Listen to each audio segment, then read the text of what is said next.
business.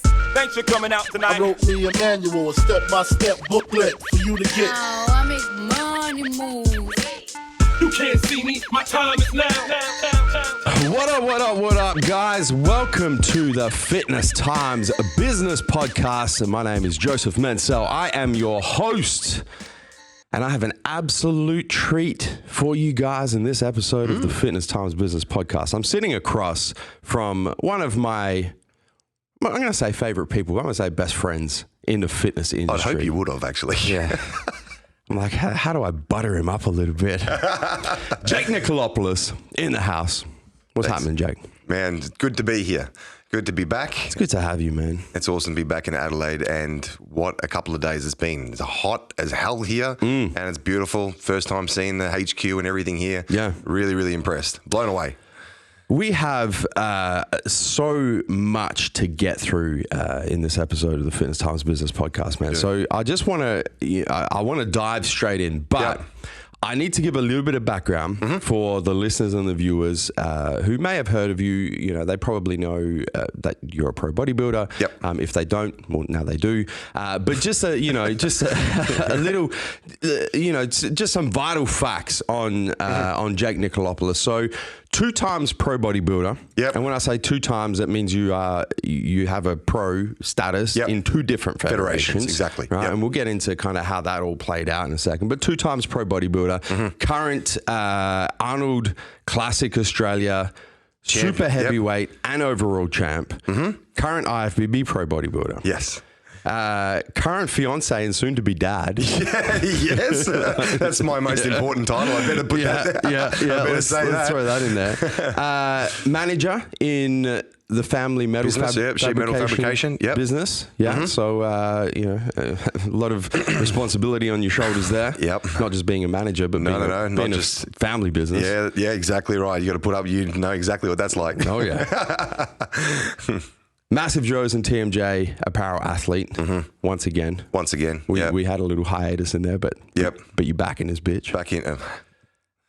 And so many other things that we're gonna uncover in this podcast. But the goal here is to try and add as much value as we possibly can to the listeners and to the viewers, and really unpack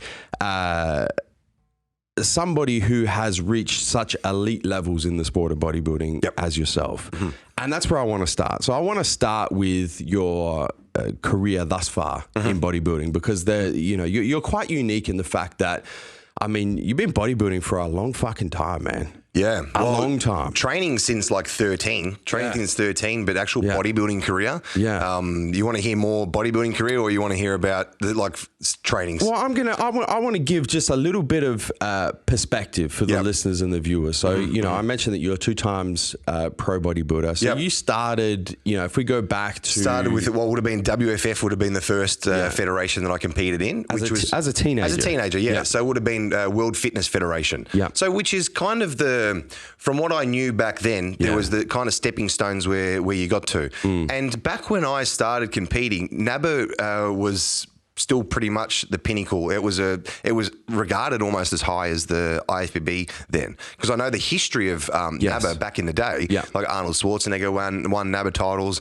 Well, they created, not a lot of people know this, but the IFBB was created for all the NABBA Mr Universes 100% to compete against each other. Exactly right. That was the International Federation of Bodybuilding. All the Mr Universe winners then had somewhere to win a title again, all of them against each other. Correct. And then that was when the Mr Olympia IFBB was born. And you obviously, you're almost a little bit of a scholar of the sport, and having, so much respect for the history of the sport that you kind of followed that path. So you started WFF as a teenager, won a Teenage Mr Australia title. Then crossed over from WFF to NABBA. Yes. Yep. And worked your way up the NABBA ranks. Yeah, well, that's the thing. There was the WFF, obviously, and that led to you could win a WFF Mr. World, Mr. Universe. Yes. And then that went to NABBA after that, and then you could win a NABBA World Championship or NABBA Mr. Universe. Now, the pinnacle of NABBA was the NABBA Mr. Universe. There wasn't always a pro division for NABBA. It was only kind of later on. There used to be back in the day, then they stopped it, and then it came back again.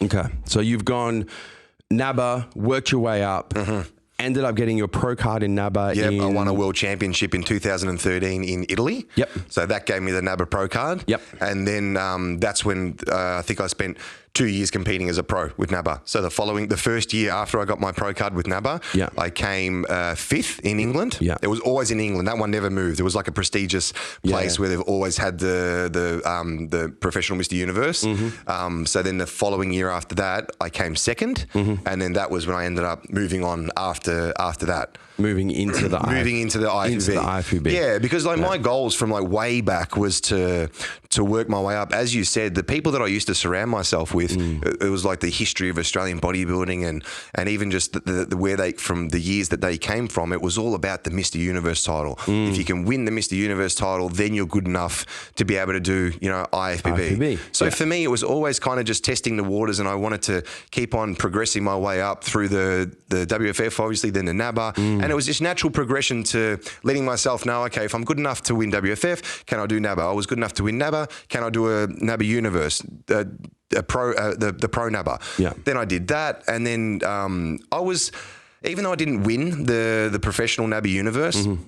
It was still enough for me to say it's time to move on. Yeah. I think if I was to backtrack and then try to win it again, I don't think it would have served me any benefit besides the point of me being able to brag that I won, a Mr. Universe title. But in my mind, that kind of didn't mean anything to me because I knew I was good enough to make the switch to IFBB. So I didn't want to waste any time. So that's why I thought the time was right, even though that I came 2nd. And I did tell everybody that I wouldn't move until I did win the NABBA Universe. But in my mind, it was done. It was time to level up. It was time to level up, 100%. Yeah. And especially too, at that time was when Tony Doherty really. I think I went to one of his posing workshops or something like that for the IFBB, and just listening to what he was doing with the IFBB Pro League, the opportunities for everybody. Then, of course, because there was no Arnold Classic when I was doing the NABBA shows. So for me, competing overseas every year, which I did, I competed overseas almost every year from 2010 till 2016. So every year I competed 3 times, which ultimately led to a world championship or a Mr. Universe title. Yeah.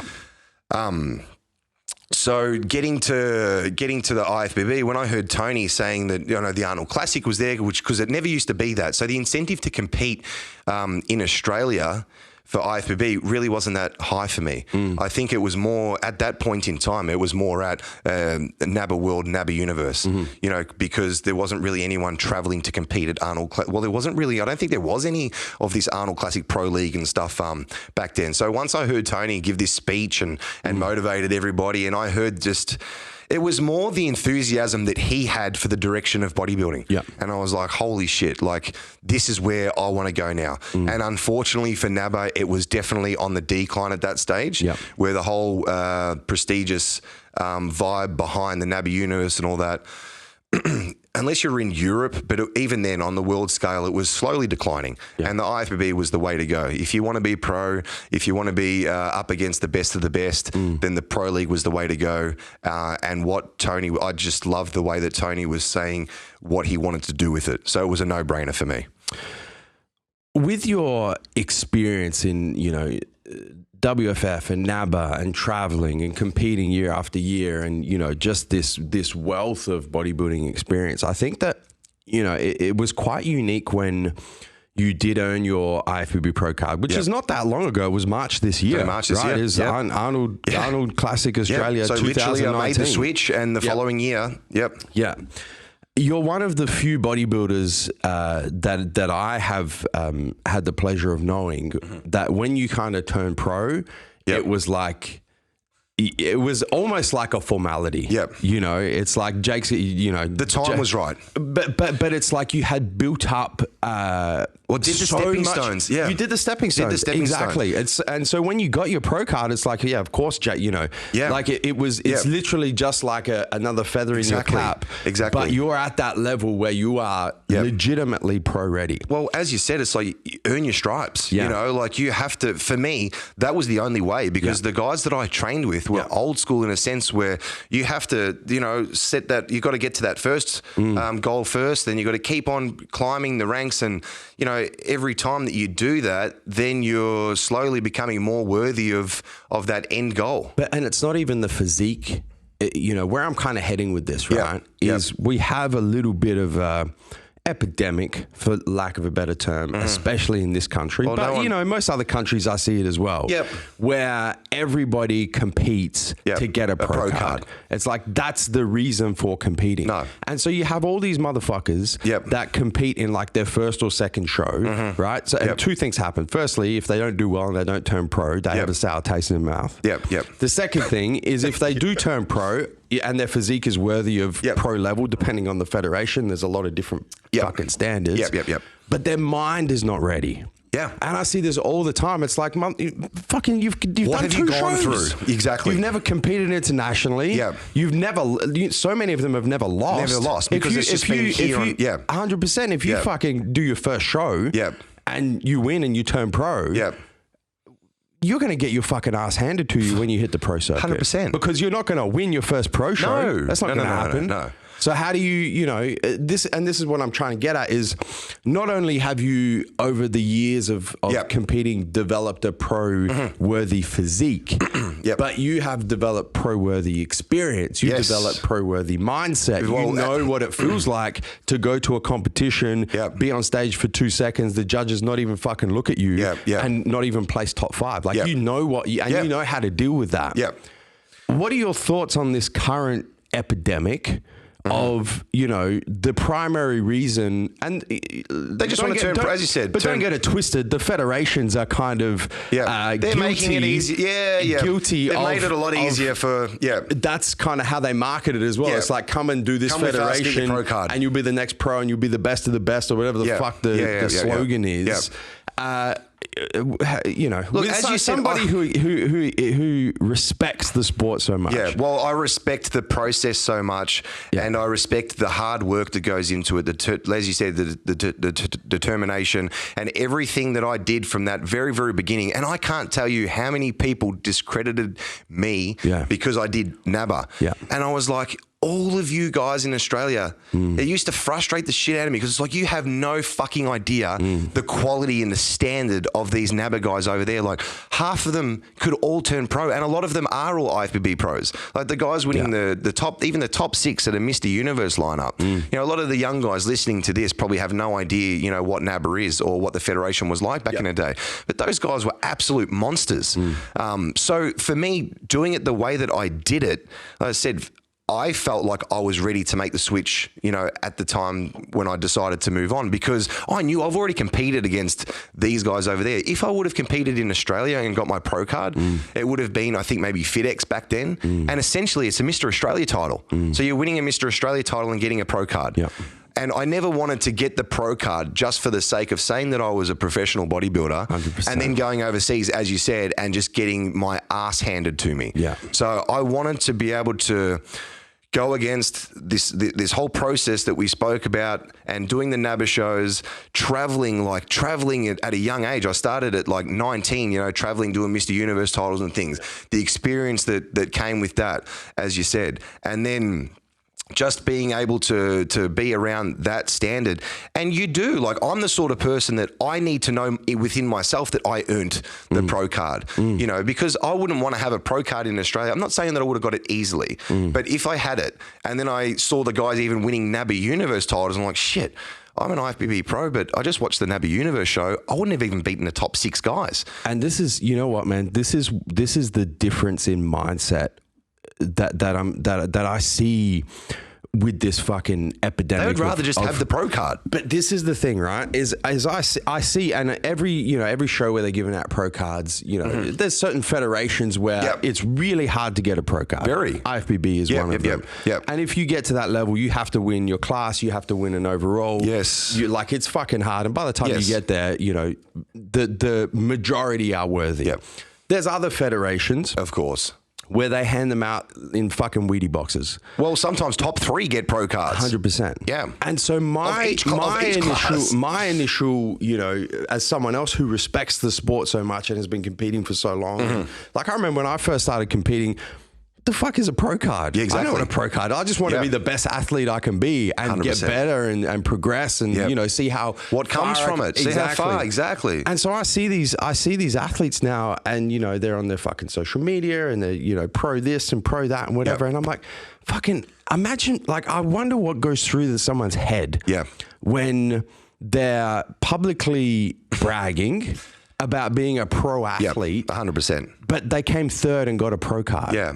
Or they didn't win an overall. Or they call them, you know, they're bragging about being a pro athlete. Yeah. But you're not a fucking top athlete. Look, you're not a top athlete. Like, and what's the goal here? Is the goal to like have have something in your fucking Instagram it's a bragging, bio? exactly. It's a bragging right. Or is it to go, you know what? I'm just going to I want to be the best athlete I can be. I remember back when I competed, right? And this pro card thing, I say back when I competed, I still compete, but I remember like when the pro card thing started to get traction, there are a number of people who I competed with who were given pro cards and turned them down. Yep. Yeah. And said, you know what? I'm not ready. I'm not ready. I'm not interested. Yep. You know, I want to do a few more shows. I want to get a little bit more experience. Yep. Best way to be. Yeah. And you know what? In what you were just saying then, at the end of the day, like there's that saying that real recognizes real. Yeah. You know, like I see it. There was plenty of times, I don't say it, but you see it with guys, all this pro card talk. Yeah. And you see how they're training, you see how they look. And it's just kind of like, man, it's not all about that. Like you've got it all twisted. You've got it all wrong. Like and look, I suppose that's why in America back in the day, like obviously bodybuilding's a business, right? Yeah. And they have to do certain things for the business. It's good for money. But the way that it used to be, even like in the States, it used to be like to get a pro card, one person a year got it. And that was from winning the USAs. Like, holy shit. Yeah. And if you win the USAs, you're like a Flex Wheeler, Kevin Levrone, like one dude. And it's like, holy shit. Yeah. So then, you know, if you've got a pro competition back then, that lineup is going to be pro worthy. Like these guys are dangerously good. Yeah. Whereas I think nowadays, having so many shows and having so many shows that give pro cards that not everyone's going to travel to, like the big shows back then, you're going to get the same guys going for the same pro card. Whereas now guys can kind of escape that a little bit and be like, you know what? Those guys are all going to the Arnold Classic. How about I do that small pro show over there? Because the chances of all of those dudes rocking up are quite slim. So I might get my pro card and be able to brag about it, and then I'll come last for the next 5 years if I do any pro shows. Like, it just doesn't make sense to me, and I think that whole feeling of self-entitlement and just knowing that you put the work in, I wouldn't be able to sleep at night. I wouldn't be able to live with myself. That's just my character and my personality. That's why Tony Doherty, I remember, approached me when I was a kid and was saying, you know, the IFBB is the way. And I'm like, I can see that. I know that all my idols and everyone I look up to, they're all in the IFBB, but I don't see how me competing with WFF and competing with NABBA is going to affect my natural progression of working my way up to the IFBB. I always knew that my end game was to be an IFBB Pro. But I also knew when I looked at myself in the fucking mirror that an IFBB Pro wasn't looking back at me. Yeah. And there was no point in me doing, you know, IFBB shows. And back then, the reason why I did it too was because I had the travel component. Yeah. I was able to go to Italy, Brazil, Malta, Germany, like all these different countries that I was able to travel to and enjoy it as well and be able to do the bodybuilding at the same time. So that was very, very important. And as you said, for me, it was more about really enjoying the opportunities that came with all of that. And it was like, okay, the pro card is going to come, but it's like, let's just keep going through all of these steps, make sure that I can win that, go to the next one, win that. And then all of a sudden it's like, holy shit, I think I'm ready for IFBB. I want to be able to get up there and be competitive with all these guys I've looked up to for so long. And I think, you know, I want to touch on something that happened in 2018 when you first came across to the IFBB, right? When you had enough of NABBA and you're like, I'm going to go IFBB. Yep.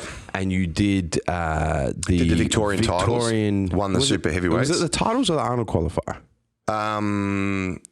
It's an Arnold qualifier, but let's just say Arnold qualifier. So it was the Vic Arnold qualifier 2018. Yep. You won the super heavyweight. Yep. You won the overall. Everyone was like, Jake's going to go on to the Arnold. Actually, that was heavyweight. Heavyweight. That was heavyweight. Okay, so under 100 kilo. Yeah. You won that. You won the overall. Everyone's talking about you going to the Arnold, winning your pro card at the Arnold. Yep. The next week, you're Jake like, doesn't. Yep. I'm not happy with my physique. I'm not going to do the show. Yeah. I just pulled out. And again, I knew what I had to bring. Right. I knew how I had to look. Yep. I knew what a pro-worthy physique should have looked like. There was a lot of personal things going on in my life at the time. But the main thing was the approach that I took getting ready for that competition, that whole prep leading up, just completely did a 180 like on my physique. You know, it was just I was way too light. I lost so much muscle, it wasn't funny. Yeah. So yeah, I won the overall at the VIX, but there was no way, because the pressure was definitely on me at that stage. It's like I've just come from being a pro with NABBA, and now as much as I didn't hear people saying it, but I just knew that if I was another competitor and I knew that, hey, this guy's coming that's just been successful with NABBA, he was a pro with NABBA, and now he's coming into our territory, he's doing IFBB, like if he loses, you know, we're going to embarrass him and make him look fucking stupid. Yeah. Which I'm sure, like, I would kind of have that mindset a little bit too. If I was in IFBB, this guy's come from a different federation. Now he wants to try to just come in and take a pro card. Yeah. And he hasn't competed with the IFBB before. Yeah. And that's when I kind of knew, you know what, my physique isn't where it needs to be for me to be able to take, you know, a pro card. And you know what the incredible thing is, Ryan, is that was your call. Yeah. That was my call. Like, I knew what was staring back at me in the mirror, man. If that doesn't speak for self-awareness and integrity, I don't know what does. Yeah, I just couldn't do it.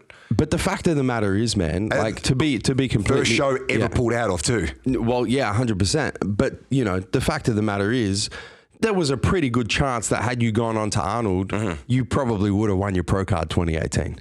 You're going to say no. I'll say no. You're going to say no. Yeah, I'd say no. But I'm going to say there was still a pretty good chance. Yeah. But you made the decision to go, you know what? I'm not happy with this. I knew just how good I could be. Exactly. I don't want to, you know, present this package on stage in pursuit of my IFBB Pro card. You went away for 12 months. You came back and you fucking destroyed, like it was probably the most dominant. It was 10 kilos heavier than what I was. Condition was better. It was probably, as you said, the most dominant package I've presented. Well, but even so, the most dominant unanimous decision on a pro card that I've seen at the Arnold Australia. It was just like, you know, and the super heavies was the lineup to be out of this world. And I just think that you know, there's so much that aspiring athletes can take from that. About, you know, it's not about fucking getting this bloody this tick of saying right your pro card. It's got to be right in your mind. It's about being the best possible athlete you can be. Exactly. You're doing the fucking work. You know, calling a spade, and making sure that the package that you deliver is your best possible package. Exactly. As you said. And then if you have the genetics and the fucking structure and so on and so forth, that's what's going to happen. But that's what it's about. That's 100%. That's what it's about. And as you said, like being able to, for me, that prep was an absolute dream. My training was good. I was happy through the whole prep because I'm looking in the mirror and I knew what I was bringing. I'm like, fuck, I've never looked like this before. Like this is going to be an awesome package for me. And I was just so confident and comfortable knowing that people were going to see that, you know, because I was happy with it. And I've been competing for long enough then to know how I should look, how I want to look, and what I know is capable of winning shows. Obviously, you never know who's going to be there on the day, but I knew that was going to be the best package that I could have brought for that show. So the whole prep was just an absolute dream. I want to talk a little bit about your coaches over the years, because you probably had more high level big name coaches than any, you know, you're an IFBB Pro now, but up until the start of this year, you were still, you know, you're a NABBA Pro, but in the realm of IFBB, still an amateur. You probably had more high level coaches than anyone else I know. Right? Well, I think, look, as well as to being pretty high level in terms of my exposure with sponsors. 100%. That played a big part. And I just want to, once again, kind of a little bit of context for the listeners, because I want to talk about this coaching, but I just want them to know that you are more than qualified to talk about this based on your experience, 100%. Right? So we start with your first coach, Sammy Ioannidis, right? Big name here in Australia in bodybuilding. You then, you signed a deal with Optimum Nutrition back in 2010 maybe? I was going to say 2010s. you're introduced to Charles Glass. Yep. Right? Yep. Charles Glass says he's going to take you under his wing. Doesn't end up taking you under his wing, but that's a whole nother story. Yep. You then, you move from ON to BSN. You get introduced to Lee Priest. Yep. Lee Priest coaches you. Yep. And coaches you For 212, 213. Yep. Through to the World Championships. Won the pro card. And achieving your NABBA Pro status. You then have a Enigma coach. Yep. Let's call him the Doc. Yep. And now you're being coached by a good friend of yours, Aaron. And you know what? We missed one in there. We missed Neil Hill. We missed Neil Hill. Yeah, Neil Hill was in there as well. Neil Hill was there for part a couple of years. BSN. A couple of years too. That was part of the BSN. Yeah. So you've had a lot of coaches, a lot of big name coaches as well. Yep. I mean, you know, as history will have it, Neil Hill now is probably one of the most renowned, well-known names, pro coaches on the IFBB circuit. Everybody knows about Lee Priest, of course. Charles Glass has been around forever. Yep. So you've had a lot of experience with coaches, good experiences, bad experiences. Let's dive into different experiences. Let's dive into this, right? I mean, the thing with coaches is they tend to have. I almost think of it, you know, with my legal background, it's almost a little bit like a fiduciary duty over their clients, in the fact that a client inherently trust everything their coach says. Yes. And will generally do whatever the fuck their coach says. They would. No questions asked. Yep. How have you navigated that? What are the mistakes that you've made? Yep. What are the lessons that you've learned? Yep. What should, you know, athletes look for? What should they look for? What should they stay clear for? Yep.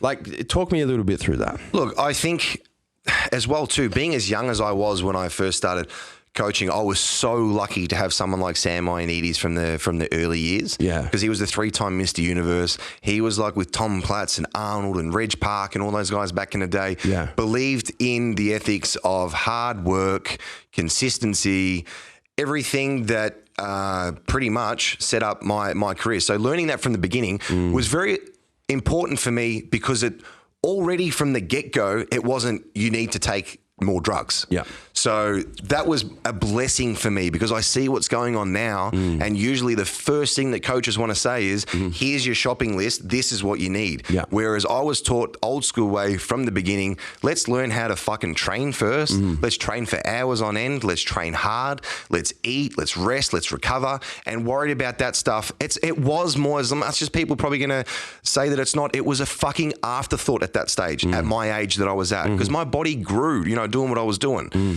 So having Sam for those years was fantastic. Then his gym ended up, they ended up selling his gym. So I had to move on. And because I was with the sponsors back then with ON, being the age that I was, Charles Glass was affiliated with ON. So as soon as, I think we would have met at, I can't remember what show it would have been back then. It was at one of those fitness expos. And I actually really like Charles, and I've watched all of his videos. Obviously, he was training Flex Wheeler, Chris Cormier, all of this. So he was a major player in the bodybuilding game. And here's this kid that's only seen him in like magazines and things, able to actually be face to face with him and talk to him, and him looking at my physique and telling me, he was like, shit. He's like, you know, your arms, your delts and all this. We did some posing together. I sent him all of my pictures from when I was posing as well. And he was like, man, he goes, you got so much potential. And you can imagine saying that to a kid that's trying to, that's obsessed with bodybuilding, and I'm slowly like getting more and more into it. This guy is like the godfather of the gurus of bodybuilding. Yeah. So this news to me, I remember I rang my mum like that day. I remember I walked outside, I'm like, you'll never believe who's helping me. Like, he's offered his help. He said that he's going to prep me for, I think it was the 2011 World Championships in Brazil. He wants me to send him photos every week. He's going to change all my food. He's going to do this. He's going to do that. And I was just absolutely over the moon wrapped with like how excited I was. Like, I can't even explain to you, like, this was the best thing that's ever happened to me at this point in time. So anyway, Charles says, send me a lengthy email. He goes, I want you to go over everything you've done in the past. He said, don't miss anything. He said, because I really need to work out what we're going to do approaching your prep. Send me all your photos. So he said, here's my personal card. It wasn't just like Charles at Optimum or whatever. It was his personal email address and mobile number. He even got me a ticket for the Olympia. That's how much I thought that we were bonding. He said, I've got you a ticket for the Mr Olympia. He goes, you can sit with me. So I'm thinking, wow, I've really hit it off with this guy and made such a good impression. Long story short, I sent the email and sent everything to him, never got a response back. I remember I emailed again. I tried calling his international cell. Nothing. I called Optimum Nutrition, got the bosses there. Hey, can you get in contact with Charles? Maybe he's forgotten that he gave him his details. I sent him all of this. Nothing again. Then I got in contact again, and they said, look, I just don't think that he's not interested. So that fucking broke me, man. That was the first time that I ever kind of opened my eyes up and came to a realization that what people say and what they do, like obviously in life, things had happened previous to that, but this guy's supposed to be the guru. Like he's supposed to be the one that can help you. And the way that he came across, it was just such a big letdown and such a hit to my ego, because I thought, fuck, maybe I'm not good enough, to do this. And I think we're going to talk a little bit later of how I actually overcame that mindset-wise. So that was very short-lived. That was the whole Charles Glass thing. Then after Charles Glass, I think I got Sam Ioannidis to introduce me to Lee Priest.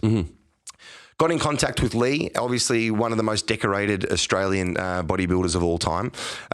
Really looked up to him again.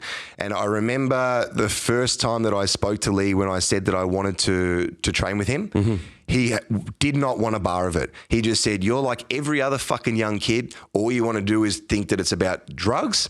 He said, I don't want anything to do with you, pretty much. And I was so fucking persistent because I knew that I wasn't like that. And I wanted him to know that I came from his school of thought. I was that way. I wasn't about all of this drug stuff. It wasn't just all drugs for me. I wanted to learn how he trained. I wanted to learn his mindset and what, he took, because looking at his physique, obviously it was something that I wanted to emulate, because it was like, holy shit, the guy's a fucking freak. So I remember I actually just rang him and said, I'm booking a ticket to Newcastle. I said, I'm going to fly to Newcastle. What gym do you train at? I'll set up my own accommodation, get a hotel and all that. Just tell me where you train, what time, so that I can meet you there. And he agreed to that. And I remember that our first workout, I was there obviously like 20 minutes before or half an hour before, just so he knew that I was fucking serious. But again, I wasn't invited. I did this. I set up this whole scenario. I'm like, no, fuck this. I know what I can bring to the table. I know that I'm not a dickhead. I wasn't this cockhead, young, smart-ass bodybuilder that's all about drugs, which, he hated so much. It was just like he just thought that all the kids of today that's all they were about. So we had our first leg workout, and literally after that, he was like, you know what? He said, don't stay in your hotel. He goes, stay at my place. So, and then I ended up staying at his place for like weeks on end, where all we would do was just train, and we were together every day. We were eating every day. We were hanging out, going to the movies, all that stuff. And I just got accepted. I was accepted. And I remember that he just knew then that I wasn't what he thought that I was. And we got along fine. Like, Lee's not the kind of guy that's like, oh my God, you're amazing. And like, he never like lifted me up all the time. It wasn't about that. Like, but he was just there. Like I trained, we went through the workouts. He's not one of those guys that's going to just give out compliments for the sake of giving compliments. If you look good, yeah, you look good. It's not, holy shit, you're going to turn pro. Like, never ever did he ever say, oh, wait till we turn you into a pro and you've got this massive future ahead of you and you're going to win this and Mr Olympia that, blah, blah. There was never fucking any of that. It was just, yeah, you look good. Yeah, do that show. You won that show? That's good. Let's do another. Like, very, very low key like that. Very mellow. It's just like, okay. And I love that. I fucking love that. Well, that's so rare these days, right? Because now there's, the coaching business is lucrative, I guess. In some cases lucrative. So, but these coaches are kind of incentivized to pump their athletes full of fucking hot air and promise them the world, even when a lot of the times the coaches probably know in the back of their minds that you might not have the genetics or the structure or the work ethic or whatever it is, that's going to prevent you from becoming a top athlete. But they'll still pump people full of it. But that's why I used to laugh too back in the day when people would watch a show, like a local show here, and you hear all these idiots say, he's going to be on the Olympia stage one day. It's like, the fuck are you talking about? Like, he hasn't even won a like back then, like my mindset, he hasn't won a NABBA World Championship. He hasn't won a NABBA Universe. Yeah. And now you guys are talking about, oh, he's going to be a future Mr Olympia. And going a little bit off topic, I can't tell you how many guys when I was coming up that were my age that everyone said that's the next big thing right there. Mr Olympia material, this, that. They're fucking nowhere now. Either they pumped themselves up full of shit, their ego got so overinflated by their coaches that they just fell into this trap of comfort or whatever it was. Anyway, it doesn't matter. They're not here anymore. They didn't progress. They didn't get any better. And I was able to just keep progressing and getting better. Yep. So I stayed with Lee until I got my NABBA Pro card. And then he was competing as well again. He made his come back into NABBA. So he was doing his own thing as well. We kind of went our own separate ways. And then after Lee would have been when so it was still under the same brand, under the same business name with Glambia, but I moved across to BSN. Yep. So they thought that I was better suited. Not that I was a fitness-looking guy. I was still a bodybuilder, but obviously the difference between Optimum Nutrition and BSN back then, BSN was what was associated with your bodybuilding. Yep. So that was really good for me. I was happy to make the switch. They had like Dennis Wolf back then. I think they had like Ruley, Flex Lewis. Yep. And then obviously before that, back in the day, was Ronnie Coleman. So that was, to be a part of that brand was like a fucking dream come true for me too. So Neil Hill was affiliated and associated with BSN. They had Flex Lewis. So I met Neil. Now, this was another. I don't want to, because Neil was a nice guy. You know, he was very comforting to me. He was. But it sort of come to the same situation where, oh my God, you look amazing. You remind me of Jay Cutler physique and this and that. And there was a lot of like promises and things. I wouldn't say broken promises, but it's like, you're overseas, I'm here, I'm a young kid. I just think that there wasn't. It was trying to work with a coach overseas that's telling you, giving you all of this advice. I thought because he was like Neil Hill and he's this guru.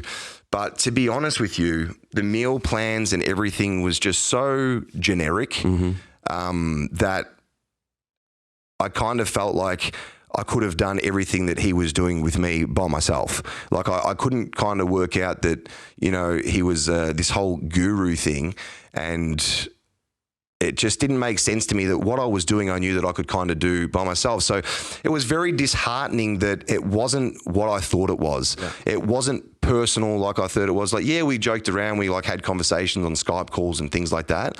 But I just didn't feel like my physique was getting the attention that it needed to get.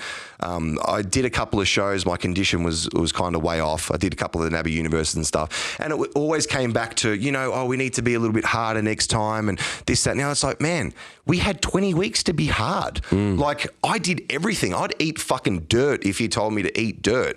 So how come we weren't on stage in shape? Because it competed a couple of times, like for a couple of years, he helped me. And it was at the end of it, it was always kind of like, just needed to be like a little bit harder and this and that. It's like, but we had enough time. Like, I would have done 3 hours of cardio, would have done this, would have done that. So to me, I just got the impression that I wasn't a priority. My bodybuilding, obviously, to me, is a fucking priority. I take it very, very seriously. And I just didn't feel like I was getting treated the same way that, that I treated myself. Yeah. And that made it very, very hard to be able to want to keep going. So I've already met now like 2 gurus of the industry and felt like I've been let down. Yeah. And I think that's probably one of the major lessons, right, for the listeners and the viewers. 100%. Don't put all the eggs in the reputation basket of a particular coach. 100%. Whether they're known for being a very good coach to certain top-level athletes, or whether they're a top-level athlete themselves who also does a bit of coaching, don't kind of fall into that trap of going, well, the name. Yep. Exactly. Yep. Actually take an objective look at what service are you providing? Does it suit, do you feel like a priority? Are you getting tailored advice, or are you getting just generic? And have a look too, who have they actually created from nothing? From nothing. Not just a Flex Lewis or someone who a blind person could, look at Flex Lewis and be like, holy shit, this guy's going to have, future potential. So if you're looking at a coach that just has the top names in the industry, have a look at where did they start from though? Yeah. Has he just said to them, let's tweak a couple of things and just help them along? Or has there been, if you looked at the before and after photos, like a transition from an amateur physique that looks, I don't know, like an amateur physique to a pro-worthy, pro-level physique. Yes. The long game, not just someone who, and this is what's really frustrating because some coaches will even take credit and post up photos of athletes that they've worked with for 3 months and say, this is my athlete, look what we've done. It's like, what did you do? Like, what have you done? Like, look at him last year when he competed. He looked fucking phenomenal. Like, okay, maybe you've helped and you've changed a couple bits and pieces here, but don't say my athlete. I just think that when they try to take the credit like that and say, hey, look what I've done, it's just kind of like, no, you haven't. You haven't been with this guy for like 8 years or something like that. So I think it's really important to see who these coaches have actually groomed from an amateur to a professional, or even just to see a dramatic difference in someone's physique, whoever they're working with. So that was the Neil Hill kind of situation. So again, left a bad kind of taste in my mouth. And after that, I knew that it wasn't about big names anymore. I didn't want anything to do with big names, and I definitely didn't want anything to do with this whole corresponding, online and stuff. For what we do, we just need to have a pair of eyes and hands-on attention. You have to. The body's always changing. You need someone to actually be looking at you. Sending photos and things via email, it's not good enough. So from there is when I would have met the doc, let's call him. And you know what? The thing that was so appealing about that situation was the attention from the beginning. Together all the time, training all the time, feeling like my bodybuilding and everything was a priority, which it was. Like we were training together in the gym, and we were able to tweak things whenever we wanted to tweak it, try different foods. How does that respond? Whatever. It worked really well. And I think that was something that I hadn't experienced before because it was so hands-on. The only issue with that situation was the whole approach and the protocols and the dieting, the cardio, everything just didn't work for me. And that's what I'll put it down to, because I was old enough by then. That was like 2018. So I'm old enough by then to make my own decisions. Maybe 2017, something like that.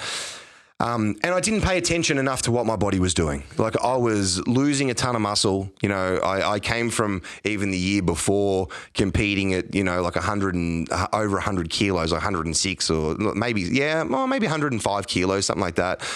And then this whole contest prep, I'm just getting lighter and lighter and lighter. Now, his idea was to get me as lean and as hard as I possibly could be. Now, I think you have to subjectively look at your body and your physique and know what look suits you. Do you look good getting, as lean as you possibly can and really dieting down? Or do you look better, fuller? Obviously, you don't want to sacrifice condition, but you've got to balance, what you're going to do with your prep. You're going to stay a little bit heavier. I found that whole approach to it, I was doing heaps and heaps of cardio. I was pulling food. So I completely changed the way that I was eating. Before I was eating carbohydrates. Now I'm only eating carbohydrates around my workouts. The rest of the day is all fats.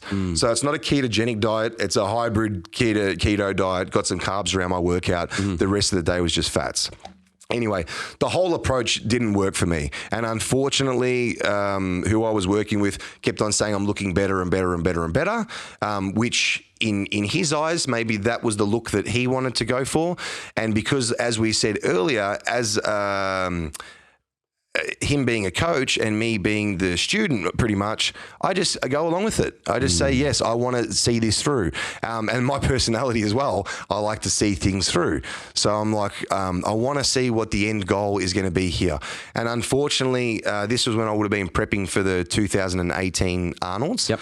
And this is that whole this is the backstory to that whole thing before, whereas I just kept on losing muscle, wasn't a look that I was happy with, and then, as we said before, ultimately I pulled out of the Arnold's. So that just, again, when I got over that and sat back and really looked at it, I was just like, why am I hiring other people or having other people help me when I know what fucking works?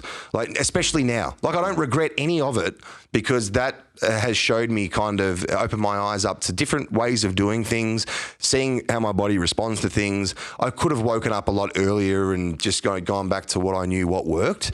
And that's why now working with, Aaron, my best friend that I'm working with now, it's not like he's my coach. Like, we're just good mates. He overlooks my prep, but he's got the same vision for my physique. What he thinks looks good on me is what I think looks good, how I want to come into shows. I want to stay big. I need to eat heaps of food. And then he just kind of overlooks that. And it works so much better because I'm doing my own thinking. He's confirming a lot of it, which I think is very important. I think just going into it alone and not having someone to have a second pair of eyes, not allowing someone to, you need something. But the main fucking thing that I've got from all of this is find someone that actually cares about you. Find someone that has the same idea of your physique, and you both have to be on the same page of how they want you need to look, and then they have to care. The care factor has to be there. I think, as well as that, you need to the fabric of what you're talking about, from my perspective, is just this awareness piece. Yeah. Right. Is being aware of a few things. Firstly, based on your personal experience, what works for you. Yeah. Not, this sport is so fucking basic, right? Yeah, and there's that much information. But not trying to do things that are so far Don't out try to of, reinvent the wheel. That's exactly what it is. Like, you know within this range and this range what's going to work for you. Don't go out fucking over there and try something completely different. There is a reason why, even Ronnie Coleman and these guys, if you watch all of their plans, like all of these people that have all these new ideas and stuff, they all want to say that, the way that they were eating was wrong. You've got to eat this, you've got to eat that. It's like, but they were, look at them all. The champions were all doing the same fucking thing. Yep. And it's quite mundane, it's quite boring, but it fucking works. It just why takes time. Change it?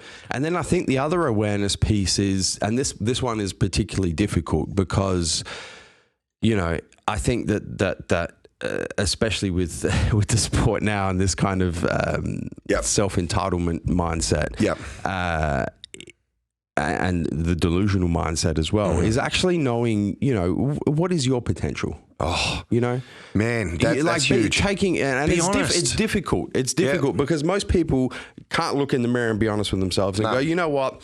I just don't have the genetics to make it to the Olympia stage. Yep. So, I might get to an Arnold stage, or I might get to a nationals, or so on and so forth. But I don't, I just know I'm not, as hard as a pill it is for me to swallow. I'm looking at him and I don't think that exactly. And understanding that, and then not letting a coach blow smoke up your ass. Yeah. For the benefit of themselves. They're lining their pockets. Because that's what it's about. Essentially, it's not about you at that point. No, if you just don't have the fucking... matter, and this is the thing, man. It's an awareness piece. No matter how bad you want to be the next fucking Mr. Olympia, if you just don't have the genetics, it's just not going to happen. It's not going to happen. If you're I like to use this example with performance-based sports because I feel like sometimes it's easier for people to understand. Yep. If you want to be the next LeBron James... but you're not 6'8", the chances are it's not going to fucking happen. It's not going to happen. But I think too, because it is such people are looking at themselves in the mirror, and they are seeing, I don't know, like some guys, they're just, what they're seeing and what they think their potential is. As you said before, I can easily sit back and look at my physique and just say, okay, all right, I'm looking at the structure. Yeah. I can put some more muscle on. There's some guys you look at their frame and you think, okay, you can get better, but where are you going to put this muscle? Like, it's not going to look good on your frame. Yeah. Some guys look better stay at 212, and then you see they start to get a little bit heavier, and then all of a sudden they don't look as good. Yeah. So there's definitely so many factors that play a part, but you need to be honest with yourself and just say, okay, where is the future in my physique? Yeah. How far can I take it? And as you said before, be so careful of people that you're either on your payroll that are telling you, that, the next show, you've got what it takes. Trust me, you can be there. But if you're looking at the top level guys, or not even top level, even just let's just say really good amateurs, because the best amateurs still got amazing genetics. You know, they've still got good genetics, and obviously these are the people that end up turning pro. So you have to compare yourself to a point where competing in a sport that is heavily based on genetics. You've got a panel of judges looking at you and assessing your physique from top to bottom. So how the fuck can you tell me that genetic makeup doesn't matter? You know, it's the weirdest thing, man, because like when you talk about performance-based sports, people get it. Like some people are genetically going to make good basketballers. Yeah, runners. Some people are genetically going to make good sprinters. Yeah, sprinters. Some people genetically are going to make, you know, pick a fucking sport. Exactly Genetics has a huge part to play. Yeah. For some reason, when we talk about physique-based sports, now all of a sudden, it's got nothing to do with genetics. It's just about how hard you work. And people get so upset if you tell them that that's how it is. Yeah. No, it's not. It's all about hard work and stuff. All of the top pros work hard. Yeah. They all fucking work hard. Yep. They all eat really good. Yep. They all do everything. The thing that separates a Phil Heath from someone who's placing out of the top 10 is his fucking genetics. You know, the muscle bellies, the genetics. The other guy just can't ever look like that. 100%. Doesn't matter what he does, and he's never going to resemble Phil Heath. The other thing, you know, real quick, I want to touch on it because, you know, no one ever really talks about it. Yeah. But the other aspect of the guys that think, let's take more drugs to look like Phil Heath. 100%. Or Phil Heath must be taking more than me. That's the reason why he looks like that. It's now like, okay, well, now because the sport, you know, an inherent part of the sport at the high levels is performance-enhancing drugs. Yeah. Well, you know, now that kind of substitutes for genetics as well. I was just, but as you said, though, this is their way of dealing with not accepting that it's all about genetics. Exactly. They have to put it on something. I cop this all the time. Yeah. So the reason why he's winning, the reason why he's bigger than me, better than me, is because he takes more drugs than me. I'm like, you guys have no fucking idea that if they've been in the sport as long as I have and they've seen people with that mentality that then go down this road of taking every fucking drug under the sun and just turning into this toxic mess, that they still look like a shittier version, maybe a little bit bigger, but still the same fucking shittier version of what they were. They haven't improved, and some physiques just shouldn't go down that path.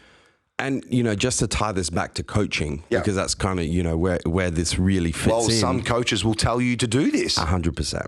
And once again, it comes back to awareness. If you find yourself in a situation where you're being coached by somebody and their solution to your lack of genetic predisposition is to pump you full of more shit, you need to run in the other direction. For the hills as far as you fucking can. And that is the worst advice that anyone could possibly give you. If they were being honest and they were actually being true to themselves and to you and helping you out in your long game and not trying to fuck you up, they would be letting you know that, hey, look, this could be, let's say that this guy's got more potential as a physique athlete. Let's just say whoever it is.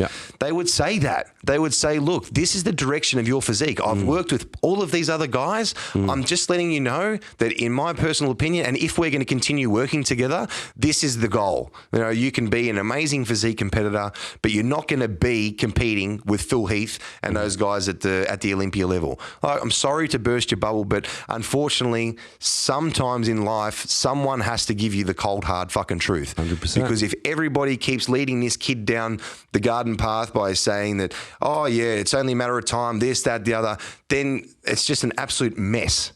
And the thing is, you know, those of you listening, those of you watching, the quicker you can get to this point, right? The quicker you can get to the point of self-awareness and the realization, truth, right? The better it's going to be for your long-term physical health, mental health, well-being. Because you know where the bar is.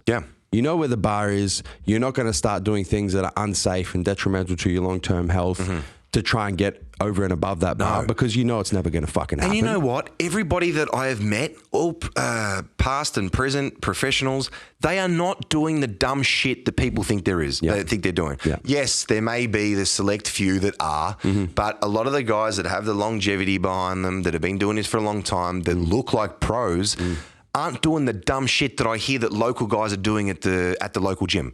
Like some of the things that you hear are just absolutely absurd, insane, dangerous and fucking scary. Like I never at their ages, I didn't even know what half that shit was, and I wouldn't even contemplate, doing that. Yeah. But now it's like that's not the first thing, but pretty soon after training, they're already wanting to meet, and hopefully you guys don't bump into one of these coaches that tell you that, because I've seen it happen so many times, and you feel sorry for it because these young kids are thinking that these guys know what they're doing, and some of these guys might be big guys themselves. So a lot of the younger guys in the gym say, well, if he's a big guy and if he resembles, what I kind of am aiming towards, he must know. It's the same thing as the big name. Sometimes you don't fall into the big name because you don't have access to them, but you fall into the biggest guy at the gym. Exactly. Because he looks a particular way, and you get fucking spellbound by this aura the story that you tell yourself. If you can diet properly, like just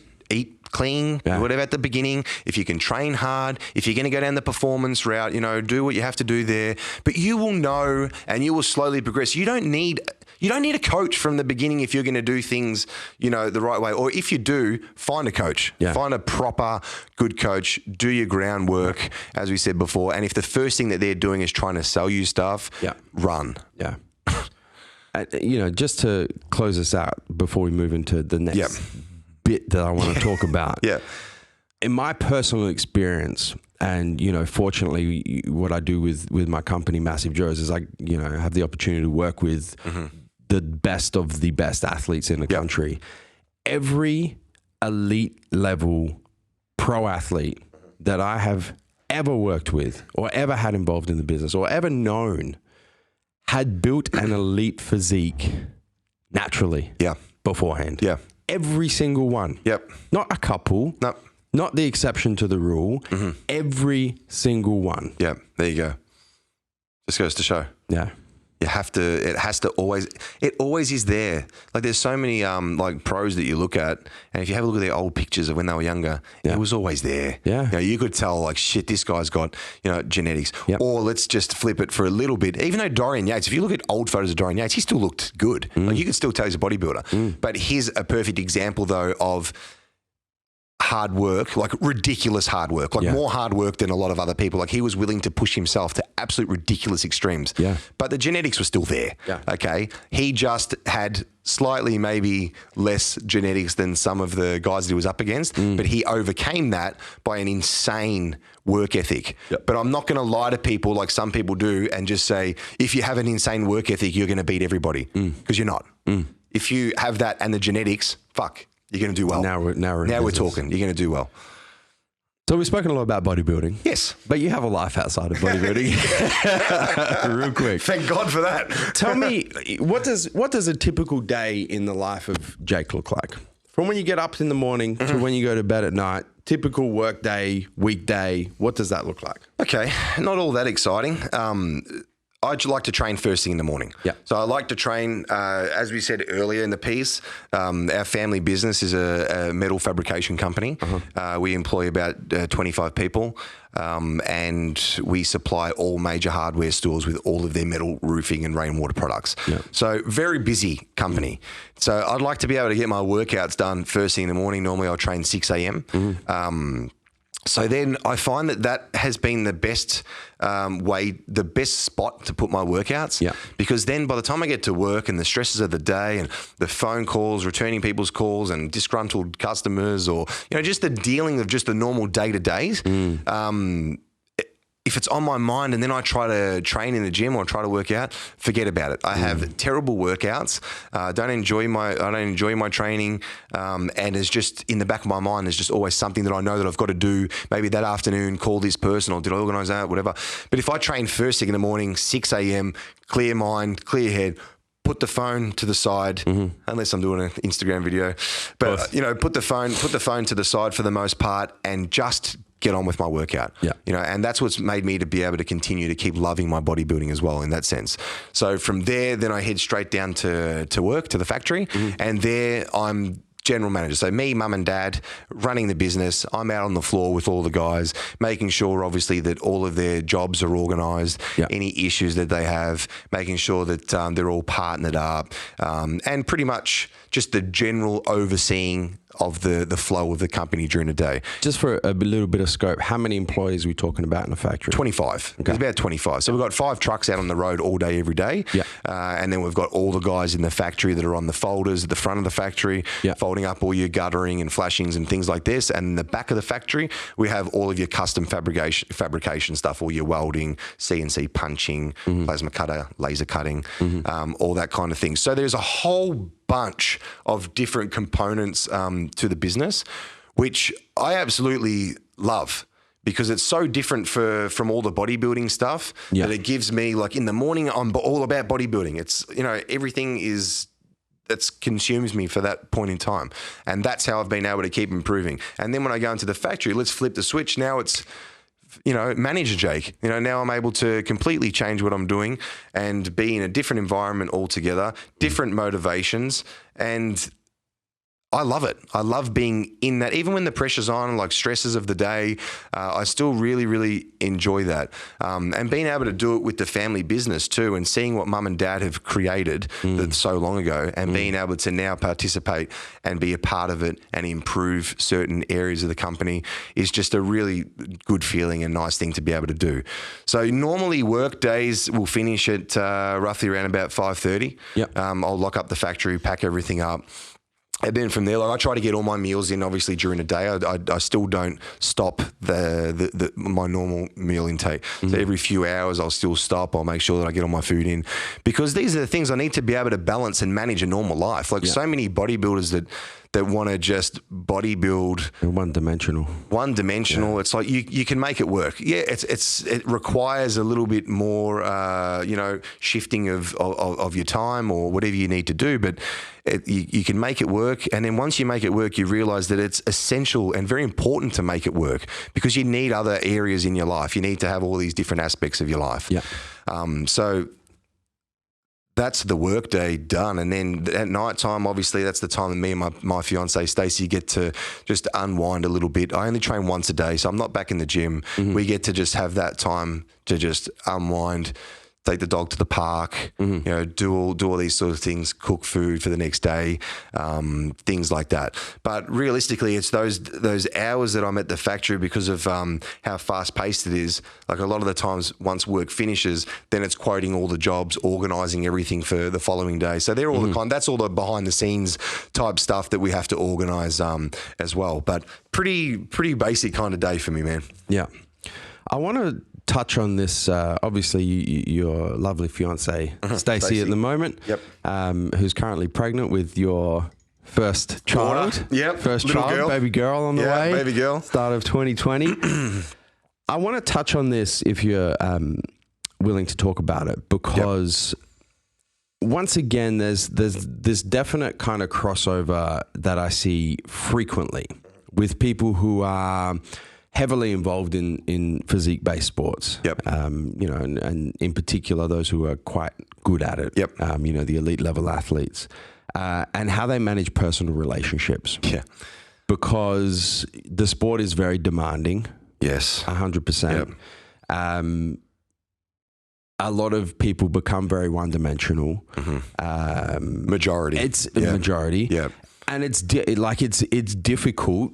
What we do as professional athletes in the sport to have support is fucking is weird. Yep. It's weird. It is. It's a taboo. It's a taboo. What we do is taboo. There's a reason why people fucking look at us strange, because it is different. Yeah. And you obviously knowing you personally over the years, you've been in a number of kind of long-term relationships. Yep. You've been in a relationship with someone who really wasn't interested in the sport at all. Yep. You've been in a relationship with someone who was professional also and a pro right into athlete it in the sport. And now you've kind of found your the love of your life in Stacey. But talk us through that a little bit. So I've always been a relationship kind of guy. Yeah. And I've always wanted the support, and I've always had that vision in my head of what I thought that looked like, and how that was going to come across. But it just took so much experience to be able to actually learn that wasn't as easy as I thought that it was. In the beginning, my first long-term partner that I was with, I was with her for almost probably 8 years. So it would have been from like, I don't know, I think we met at maybe like 18 years old, something like that, or 17 years old. And at the time, I was still training. I was in love with bodybuilding, and I think because we were still so young, she was able to put up with me going to the gym and stuff because we were still partying, and you know we had that kind of lifestyle. So that was fine. But I think the further our relationship progressed, the more that she wanted, and as we got to the final, like not the end, well, yeah, kind of towards the final stages of our relationship, the last few years, she obviously wanted to do the things, the house, think about the kids, settle down, all these things. And this is when like my dreams for bodybuilding were still so strong, and I knew that like I really wanted to take this as far as I could possibly take it. So then I had a person that was kind of not wanting me to be in the gym kind of maybe as long as I was in the gym, and maybe not being as supportive, and hoping that hopefully he gives this up soon kind of thing. And it's kind of like that half pregnant support. Yeah. 1 foot in, 1 foot out. Yeah. Which is very common. Very, very common. With relationships with top level athletes in the sport. You know, it's kind of like, yeah, my partner's supportive, but they're not really supportive. No. And I knew exactly right. And I knew kind of how I had to feel in order for me to keep doing what I was doing. And it just felt like she didn't want me to be away in the gym when I was always eating and all that stuff. And I could tell that I was starting to become this drag type thing. All of her friends, nobody did what I did. All of her friends are able to just pick up and go out and, you know, do what they wanted to do. Whereas if I had to do that, I have to plan. Like I have to pack my food. I have to this, have to do that. And I can just tell that was wearing really thin on her. So I knew I knew in my head what my lifestyle was going to be over the next 10 years or however long it's going to be. And I just knew that this isn't going to work. And we slowly, the biggest problem was I was just going along with it. You know, I was happy to, even when she said that she wanted to build a house, I said, sure. You know, I'm thinking about having kids. Sure. But this was me. These weren't my ideas. I was just thinking, okay, well, this is what life's about. She wants to do all of these things, and I'll just say yes to them. I'm still able to train. I'm still able to do, you know, these things for now. It's not ideal. It's not perfect, but that's just the way that it is. That's life. It's what we call settling. Settling, 100%. So I thought that I would roll over and settle. And it sounds horrible, but this is just two different types of people. She's not a bad person. I wasn't a bad person. Two different types of people, completely different mentality on things and goals in life. So that is where it got to the point where we were starting to argue a lot. You know, it weren't fighting, but just stupid arguments. Like, I could tell that she's getting frustrated with my bodybuilding lifestyle. I got to go to the gym. Sorry, I can't come to that party. I'd rather, you know, train for a show or, you know, whatever it was. So she ended up walking out on me. She left. So when she left, I wouldn't say that it was a huge shock, but I was still with this person for such a long time. The comfort, all of your adult life, all of my adult life at that point, the comfort was there. And it took me a good year to kind of, like, I didn't try to get her back. I knew what happened and why it happened. I spoke to other people as well, and obviously they all gave me the same feedback. Like, I knew that it was me and this, at that point, pretty selfish bodybuilding at that point. I do still find myself, though, even in those years, I was still giving back. I was still wanting to, like, I would still go out wherever you want to go out. You want to go shopping, you want to do this. I just need to pack all my food. I need to do all this stuff. Whereas, again, still for her and her end game, we weren't on par. It wasn't the same. So it took me a good year to kind of get over that and just work out, shit, should I have just settled? Should I have maybe just kept going to the gym and training, but this whole dream of being a professional bodybuilder and giving up so much, but now I'm missing out on all of that. And all these scenarios were going through my head about, you know, getting a house and having kids and all this stuff, and just saying yes, and, you know, whatever. But then what kind of took over all of that and made that stuff feel like it was nothing was this fire within me, how much I loved my bodybuilding. I'd always think back to, fuck, if I'm going to be an older guy, I knew that looking back and knowing that I took that road, I would not be happy with myself. So yes, I might have conformed and did what I thought everybody says that's the natural progression of life. You know, you meet someone, you've been together for that long, and it just is what it is. You know, you have to give up on your goals, you have to give up on your dreams. You've got a family now, and that's the end of it. So that took a while for me to be like, you know what? I am so happy that I've still got my dream. I've made the right decision. Emma was the one that made the decision, but it wasn't something that I wanted to pursue at all. And I just knew that I just want to go back to my bodybuilding, and maybe I need to be with somebody that understands what I do. And because I still, like I said, I'm a relationship type guy. So in my mind, I'm like, what is going to work? Like how am I going to be able to live my dream, do this bodybuilding? And for me, what kept on making sense back then was I need to be with a bodybuilder, or I need to be with somebody that is heavily involved in the industry as much as me. And that's the only way that I'm going to be able to, you know, have a longevity with my bodybuilding and create a life with somebody. Which makes a lot of sense, right? So you've gone from this relationship that was you're with a partner who's really not interested in the fitness lifestyle at all. So you go, okay, well, what's the polar opposite of that? Let me go there. 100% complete polar opposite. Yeah. So I thought that that was what needed to be done. Yeah. So I met someone that was heavily involved in the industry. She was a professional athlete as well. She ate, slept, and trained bodybuilding. Had her own job too. She was a personal trainer. So everything at that stage, because I was doing some PTs and things back then as well.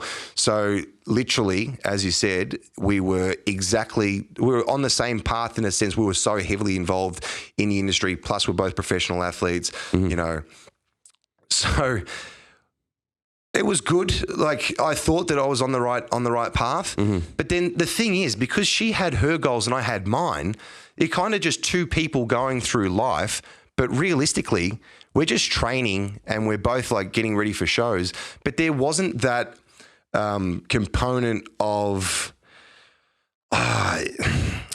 it wasn't a unit, you know, we were both separate, you know, but because we could be around each other because we were doing the same thing all the time, and we were both aiming to compete. But there wasn't that end game or end goal of actually being with this person. I think we were both just kind of sidetracked by what we were doing. We didn't actually have a think about how we actually felt about each other, and did we love each other, and was this actually love, or are we just with each other for the convenience of us both being, you know, in the thick of it in the scene. Yeah. And once again, you know, not an infrequent scenario. No, is you see this, you know, and there's probably a lot of people listening and watching this right now who are like, yeah, that kind of defines my relationship as well. You know, I'm seeing someone who is really interested into fitness, and we're both in the same industry, and so on and so forth, and it's fantastic. Yeah, and sometimes it can work very, very well. Yes, I think that the way I kind of like to think about this, because my path of relationships is very similar to yours. It's scary similar. It's very scary similar. Is there's three people in a relationship, right? There's yourself, there's your partner, and then there's a relationship. Yeah. And often when you are so closely aligned in your goals and what you do for a living and so on and so forth, you can be very supportive of each other. Yep. 100%. And, you know, and you can do things to help each other and love each other and so on and so forth. Yep. But there's actually nothing going on. The relationship's not growing. The relationship hasn't grown. There's neither of you are doing anything for the benefit of the relationship as its own entity. Yep. You're doing things for the benefit of each other and yourselves. Yep. Fantastic. Yep. But the relationship really suffers. Yeah.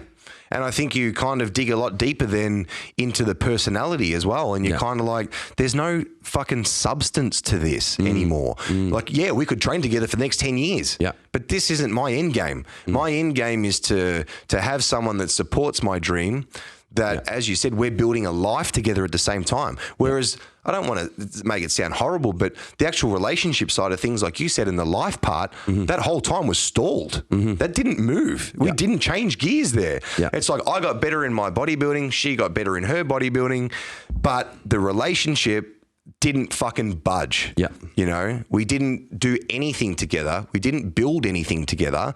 It just was what it was. Yeah.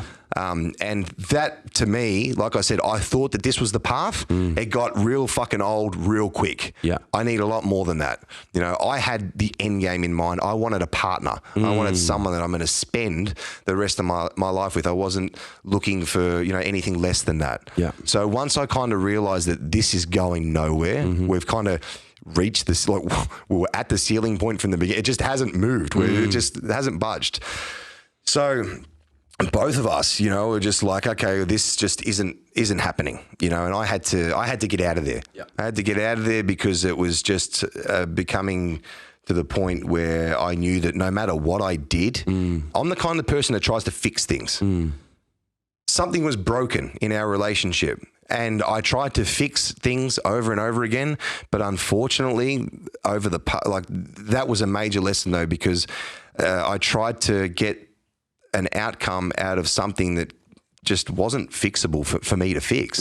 You know, I think there was too many things that were going on that I tried my best to make it work, and it just didn't work. And now, like I said, I'm so glad that it didn't, because it would have been again the same kind of situation before, just settling and just saying that I can fix this.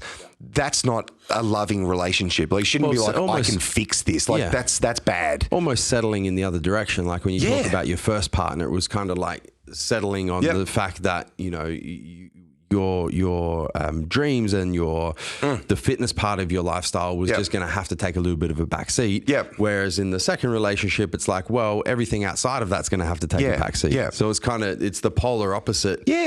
But it's still the same thing. And I think too, like some people, when they get into a relationship, maybe they think that, like, because we grow, if someone asked you 10, 15 years ago, you know, do you want to get married? Do you want this? No, like, you don't want any of that.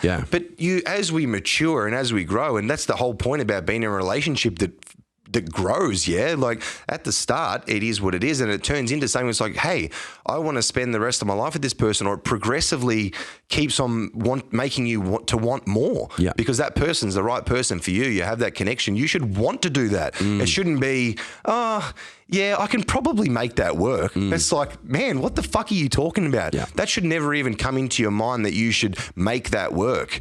So, and I think that you do end up wanting different things. And I think that when we first got together, it was probably like, let's support each other's bodybuilding and things. But it just never grew. You know, we were never able to get past that. So that's when I was out. Okay.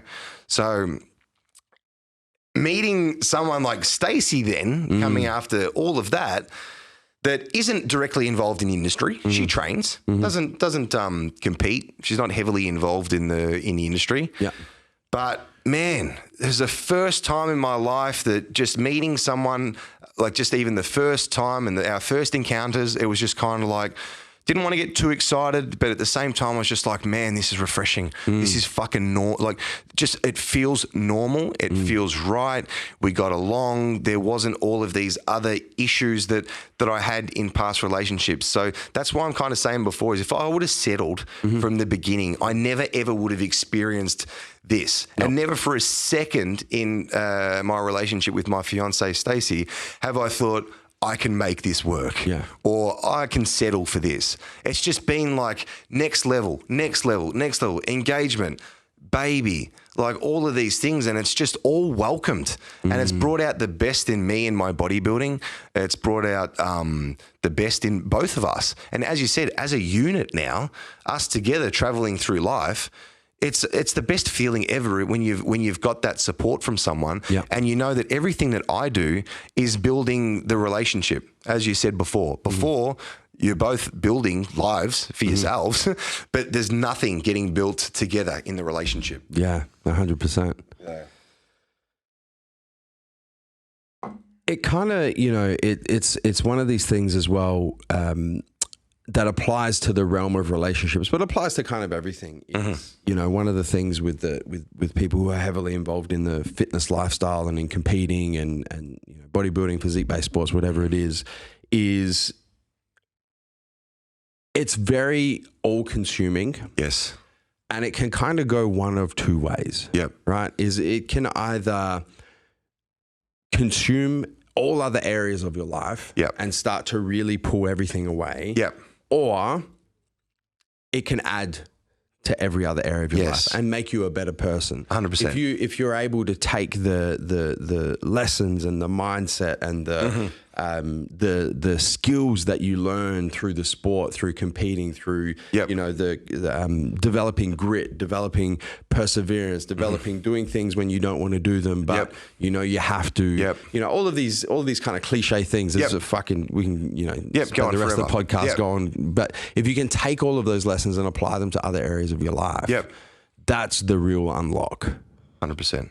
Definitely, man. Yeah. I think it's so important that you don't just go into all of these relationships for the sake of just thinking that it's going to work or I've got to make this work. Yeah. How many bodybuilders too, like, or even just people that are involved kind of heavily in the industry that have this sense of entitlement too, that think that their partner has to do all the running around for them and they're not giving back. That's not how it is either. It's work. Relationship is work. It's got to be both sides. You both have to be able to, like, I'm sure if I just sat around and if I wasn't, letting my partner feel like she was, how much she means to me and how much she helps and that we're together in this and that it's actually exciting for her. Like for me to win a show, like that's exciting for both of us. Like that's a team thing. But if it was just about me and all she was doing was just running around me or, tiptoeing around me because, I'm dieting and I'm this grumpy bodybuilder, all this shit and all that, it doesn't fly, man. So you'll never be in a successful relationship if that's your mindset. Like she wants me to go to the gym. She wants me to be, with you and we're working on things with Massive Joe's. We're building my career and her career because as I said, what I'm building is essentially us. So how can you go wrong when you've got a partner that wants that for you?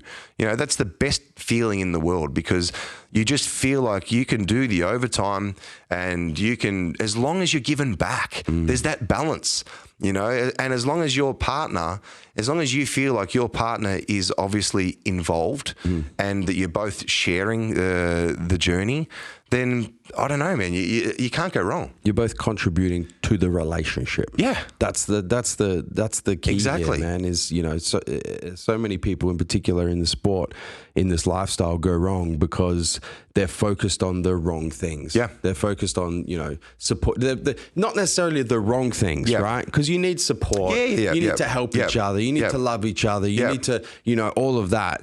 You need to focus on that. But you can't just focus on that. No. There also needs to be what are we accomplishing together here? What's the contribution to the relationship? And what they have to realize too, your bodybuilding will be so much better if you've got the support. Like so many people think that it's the opposite. They think, oh God, if you're in love and you got to do this, forget about your bodybuilding career. You can't do that anymore and you're not going to be any good at that. That's called toxic. You are going to be so much better at what you do if you're in the kind of relationship where your partner is going to, be a part of what you're doing and you both contribute to it. 100%. But people that think that, the other way that I said, like that's the wrong way to think about it. You'll be unhappy. Man, I want to round this podcast out with some of these kind of common character traits that I've picked up on having known you for so many years, and I'm sure the listeners and the viewers have picked up on just listening to bits and pieces of your story. Obviously you're very hardworking. You have this this innate ability to know when it's time to level up. One of the things that I'm particularly interested in is your ability to make difficult decisions. And, just to highlight a few, the relationships that we just spoke from, from coaches, moving on from relationships, with your significant other, moving on from relationships with particular coaches, the example of when, you could have gone on to the Arnold and challenged for a pro card, but making the difficult decision to go, I'm not happy. Multiple times during your life, you've made these really significant decisions that have put you in a very vulnerable position. Where does the ability to do that come from? Why do you not go down the far more frequently traveled path of not making the difficult decision? look, in the beginning, any time that I've ever even hinted at to myself at going down the easy kind of road or doing the path well traveled, it would almost keep me up at night. It's just not in my character. I like to know that I've worked extremely hard for something. I like to know that I've put in all of the work. And I like to know that at the end of it all, I can have self-respect, right? And that's a major thing for me. Like, I literally like to be able to set the bar so hard that I have to push myself out of my comfort zone, and knowing that it's so hard, and when things start to get tough, and in contest preps, when you're dieting, when you're depleted, and then you just keep doing more and more and more and more, and you just find it. Like, every time I've found it, I've been able to kind of hit rock bottom, but then able to just talk myself out of it. And I've never ever wanted to settle for anything. And as silly as it is, even from the get-go, I've always known that I can, if I apply myself to whatever it is, that I can be extremely good at it and relentless. And as we were saying earlier, you have to assess your physique. If it's going to be bodybuilding, it's going to be life, it's going to be whatever it is. And I mentally assessed my physique every time that I competed, and I always knew that, okay, I can take this as far as I possibly can, or if I can take this as far as I possibly can, that I can be extremely competitive in this sport. So no matter what the setbacks were over the years, it's as hard as it was, having like Charles Glass never get back to me, Neil Hill not treat me the way that I had to be treated, not being given the right advice, and having to sort of come back from all of those things and be able to switch back on again, was all came down to my self-belief. And yes, it was heartbreaking, some of it, and yes, it caused a lot of pain, and maybe, it did definitely cause a time of self-reflection, but it always was I was always able to overcome that period with just my self-belief, and always thinking that my father, and then the way that they build their company, the way that he can walk around and hold his head high because he put so much work into it, even though they almost went a company that, or whatever, bad credits and stuff, that people didn't pay their bills and almost sent my parent to bankruptcy. But they didn't choose to take the easy road of declaring bankruptcy. They paid off everybody that they owed money to, and then they were able to build the business back up from nothing, from scratch. So being able to do that obviously is a huge plus for my dad's character. And just being able to be around that as a kid and see that, it doesn't matter how tough and how hard your situation is, settling and just, I don't know, rolling over was never, maybe it's in my genetic makeup as well, it's been passed on to me, but the thought of that just never ever crosses my mind. And there were some times when, having that self-reflection period, I would have to kind of sit down and look at myself in the mirror and have like these little pep talks where I talk to myself and be like, you know what? It's going to happen. Like, I know it's going to happen. And I always used to see it like, okay, Charles Glass didn't see it. These other people didn't see it. But I know that I can just keep getting better and keep on improving. So the self-belief, had to be there. And every time that times got hard, I actually just, this whole new level, this whole new gear was sort of available to me. And that's when I kind of learned, the first times that I kind of was let down was kind of where I learned how well I can overcome, pretty much anything that's thrown at me. And I think that that's really, really important, to be able to do that by yourself. You can't expect anybody else to do, that for you. It comes from within, man. It's so hard to say to you. It's difficult, right? It's really difficult. Let me rephrase it. Let me ask you this question, because I want to kind of end with some practical advice for the listeners and the viewers, right? Yep. What advice would you give to somebody who is right on the cusp of making a significant, difficult decision? Maybe it's got to do with a personal relationship. Yep. Maybe it's got to do with a career move. Maybe it's got to do with a competitive bodybuilding decision. Whatever the scenario is, you're right on the cusp of making this difficult decision, and you're just stalling. Yep. What advice would you give to encourage that person to make that decision. Keeping in mind that most of the time there's three reasons why people won't make the difficult decision, won't pursue the uncomfortable path. The first one is the fear of what if it doesn't work out, the fear of failure. The second one is self-doubt. They're just not not certain about the decision. And the third one is what other people are going to think of the decision. Look, what advice could you give? I say just fucking do it. Well, what I did, and I think just think you're in this situation. You've got to make this big decision. Now, what I used to do is actually try to think ahead. Let's say that you choose the easy road. Let's think ahead and now see the whole scenario and how it played out. It didn't lead, like obviously choosing this road, the easy road, isn't going to lead to ultimately what you would have liked. Can that your future self, can you live with that? Can you imagine yourself looking back at the past and saying, shit, I'm glad I did that, or fuck, I wish I took the leap, and I wish that I made the hard decision, because now I would have been sitting here and I would have ultimately had, that goal. I would have been in that position that I wanted to be. And for me, that was enough because I can't even imagine living years and years from now thinking that I wish that I did that. And that keeps me up at night, and that would eat at me, and that would kill me. So that there was enough motivation. It's like, just think ahead. If you took the easy path or the hard path, where would you be right now? And are you happy with that? Can you live with yourself like that? And I think that if you're a really driven, strong-minded, hard-working person like ourselves, we don't have settle in us.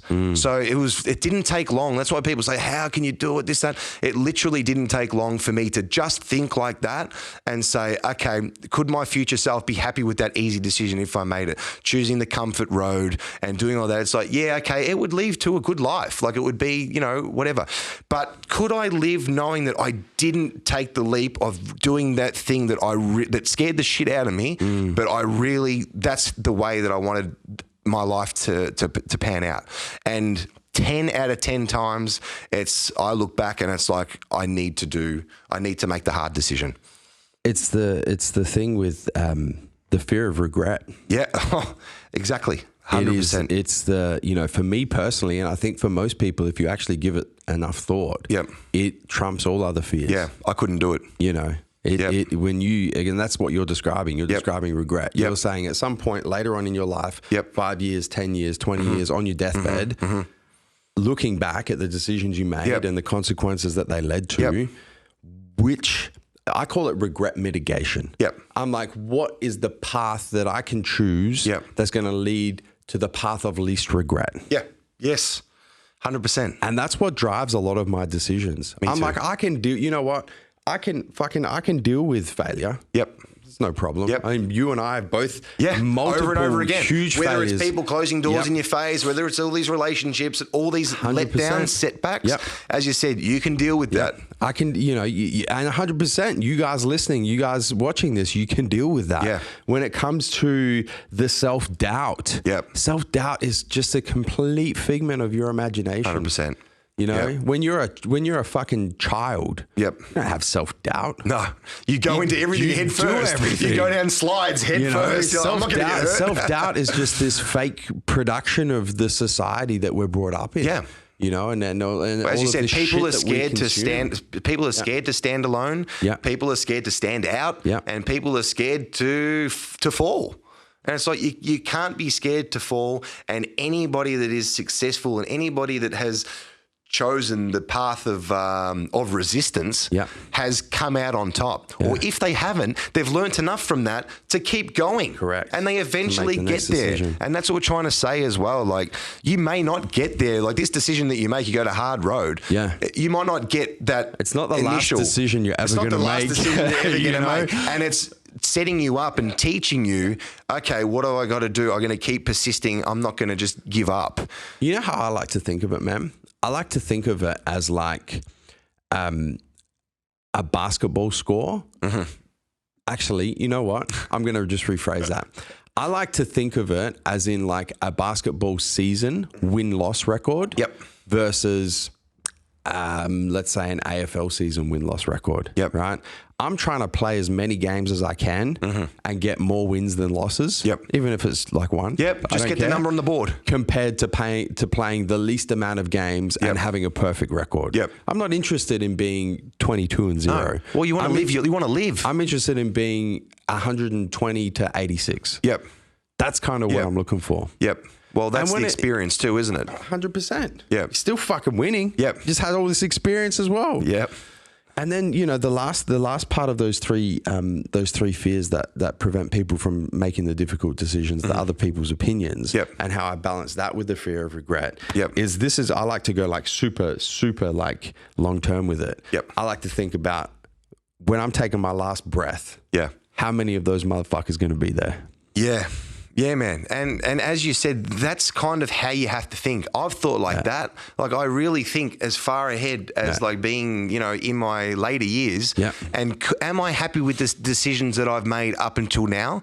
And if I'm not, hey, it's still just a decision away of changing, you know, of changing that path. Yeah. Like all these people that have chosen the easy path even up until now, well, now's the time to maybe start changing the way that you're doing things because look, some people are happy to just be comfortable.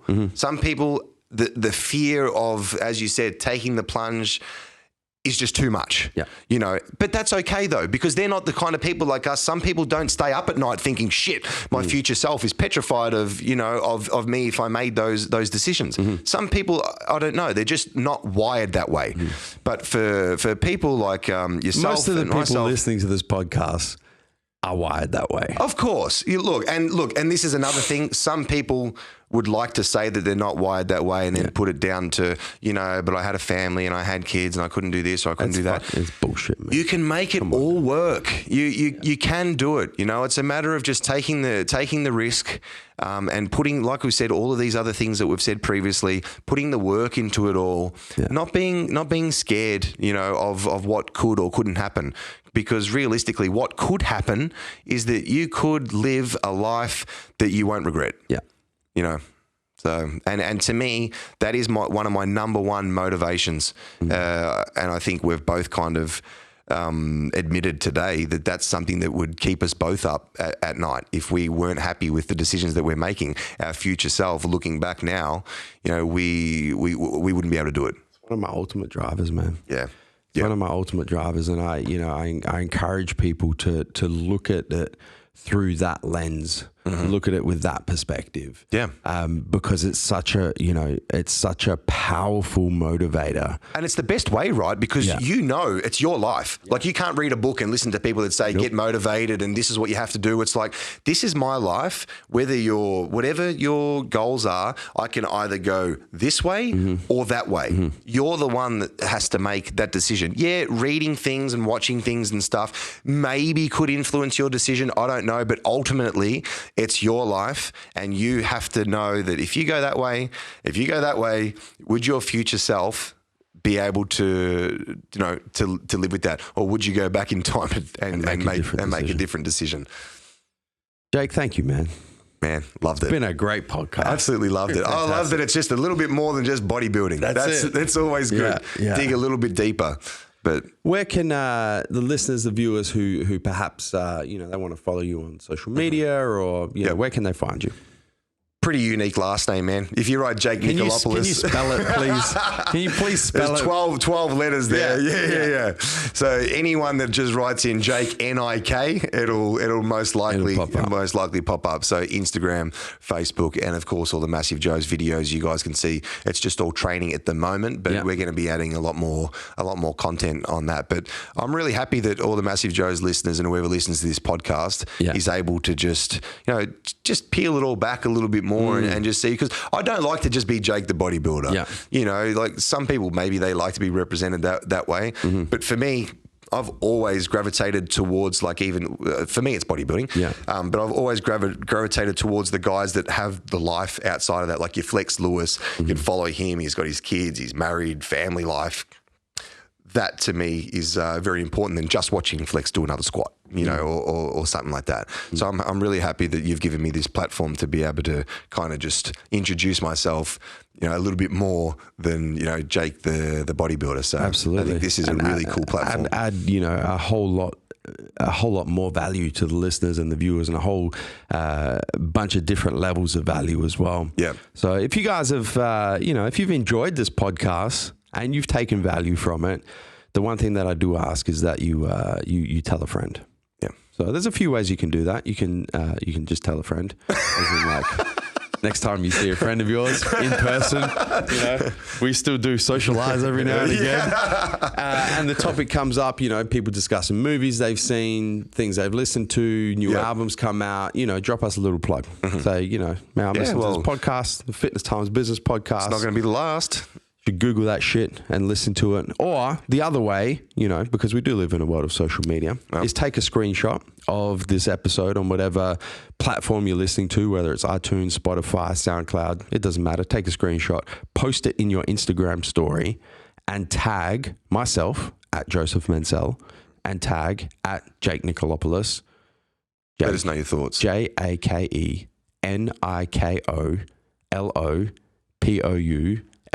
Oh, yes! Nailed it. Nailed it. So now you guys got no excuses. You must see them fucking tags come through. Screenshot it, tag us both in it. We'll repost it, and we can, you know, it's a nice little boost to our egos to know that you guys are taking value from this podcast and enjoying it. Sure, man. But yeah, Jake, thank you very much, man. It's been an absolute pleasure having you on the show. And so much value that I just know, you know, people are going to be referring to this podcast for days, weeks, months, and years to come. Yep. So I hope you guys have enjoyed it. Thank you, my man.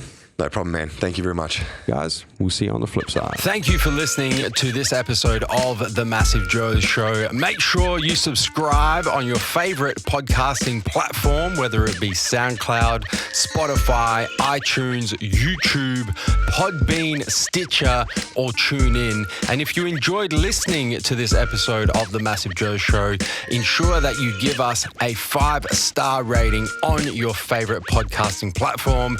Until next time, we're coming to you from MassiveJoes.com. Stay massive.